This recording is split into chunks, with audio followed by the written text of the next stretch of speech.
Agora, eu preciso caracterizar cada uma das funções. Olha só, quando eu penso em ácido, eu tenho dois conceitos importantes, o de Arrhenius e o de Bronsted. Ácido de Arrhenius em água forma H+, se eu quiser, eu poderia escrever H3O+. Vamos lembrar que ácido em água forma íons, conduz corrente. Ácido de Bronsted-Lowry, ele é um doador de H+. Uma coisa importante. Quanto mais forte é o ácido de Arrhenius, mais íons ele produz. Quanto mais forte é o ácido de Bronsted, maior é a facilidade dele em doar H+. Vamos escolher alguns ácidos. Por exemplo, HCl, ácido clorídrico. Lembra? É o ácido que eu tenho no estômago, responsável pela acidez estomacal. Vamos escolher mais um. HNO3, ácido nítrico. Ácido nítrico usado para fazer explosivos, fertilizantes. Você está vendo que esse cara tem um hidrogênio e esse também tem um? Eles são chamados de monoácidos. Então ele vai sofrer uma ionização. Vamos escolher mais um. H2CO3. Esse é super importante, que é o ácido carbônico. Por que ele é importante? Eu tenho o ácido carbônico do refrigerante, bebidas gaseificadas. Ele é responsável por chuva ácida. Você está vendo que aqui tem dois hidrogênios? Aqui tem um. Aqui ele é chamado de diácido. Deixa eu escolher mais um. H2SO4. Ácido sulfúrico. Ó, ele também é um diácido. Mas esse cara é fraco. Esse já é forte. Vou falar um pouquinho disso já já. Ácido sulfúrico é a principal substância fabricada no mundo. Usado para fazer, por exemplo, explosivos, indústria petroquímica. Mas para mim é muito importante que você lembre, eu vou falar um pouquinho disso já já, que ele tem a ver com chuva ácida. Vamos escolher mais um importante. Ácido fosfórico. H3PO4. Esse é diácido, esse é diácido, esse é triácido. Triácido porque ioniza 3 vezes. Na água vai formar 3 ânions diferentes. Ácido fosfórico, por exemplo, eu tenho um refrigerante do tipo cola, esse mesmo que você pensou. Lá ele é um chamado acidulante. CH3COOH. Tá lembrando que esse é um ácido orgânico? Ó, CH3C dupla OOH.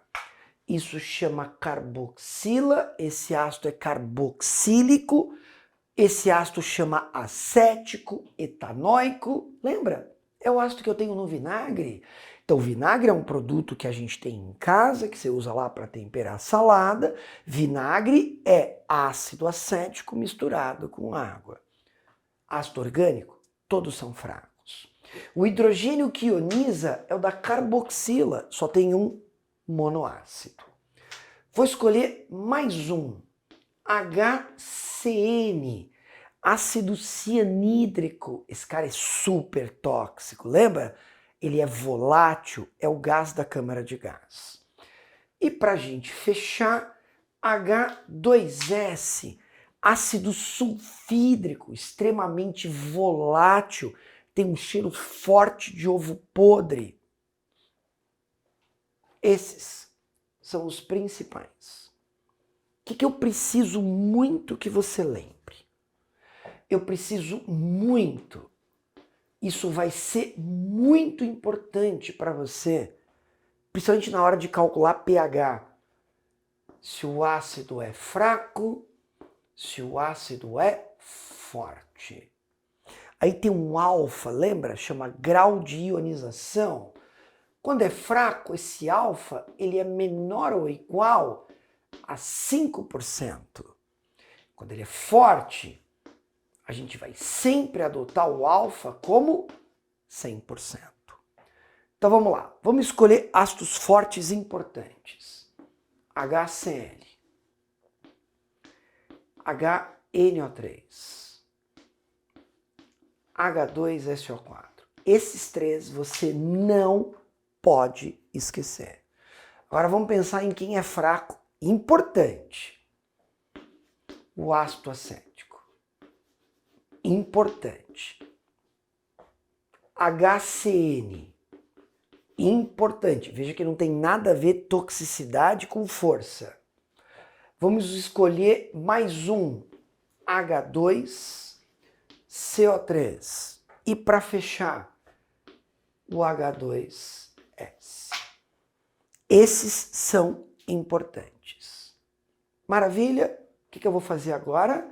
Eu vou apagar e vou falar um pouquinho para você sobre chuva ácida, porque é importante. Vou escrever as reações mais importantes de chuva ácida.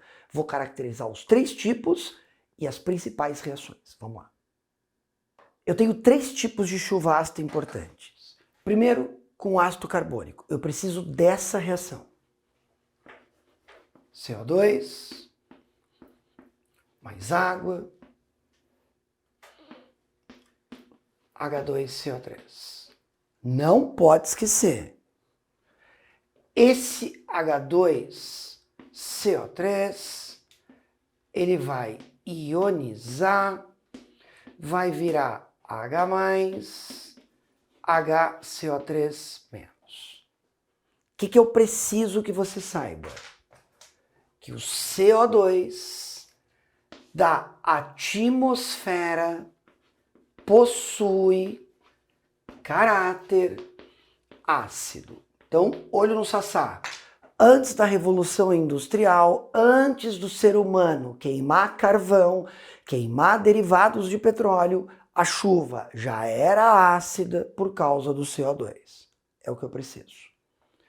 Aí, eu preciso do H2SO4.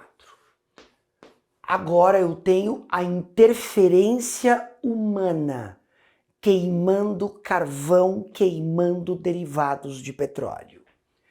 Carvão derivado de petróleo tem enxofre, gasolina, óleo diesel, querosene, GLP, carvão. Quando você queima o combustível, o enxofre vai queimar na presença do oxigênio, vai formar SO2. O SO2 vai novamente reagir com o oxigênio e vai formar SO3.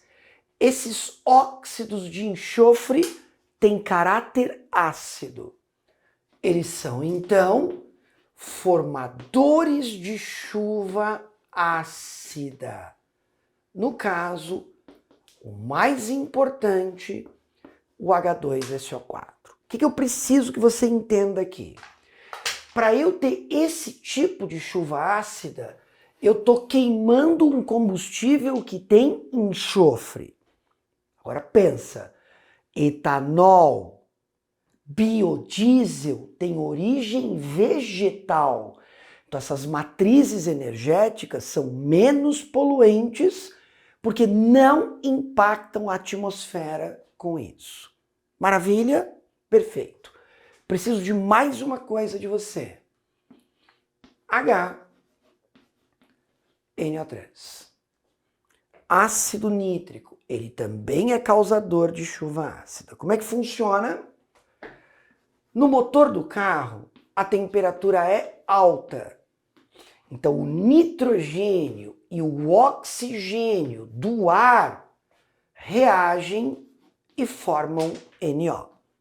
Só que você tem que entender que essa reação ela está ocorrendo no interior do motor, porque a temperatura é muito alta. Quando o NO é formado, ele rapidamente vai oxidar e vai formar NO2. 2 e 2. Esse NO2, quando interagir com a água da atmosfera, vai formar o HNO2 e vai formar o HNO3. Então, para eu ter chuva ácida com ácido nítrico, eu estou pensando nessa reação que está ocorrendo no interior do motor do automóvel. Pronto. Caracterizei os 3 tipos de chuva ácida. Isso é importantíssimo. Agora, uma coisa importante para a gente fechar aqui. A chuva ácida é um fenômeno natural, mas a interferência humana intensifica a acidez da chuva, que gera N problemas diferentes, sejam de saúde, sejam para a agricultura. Combinado? Agora vamos falar sobre base, mas num outro vídeo.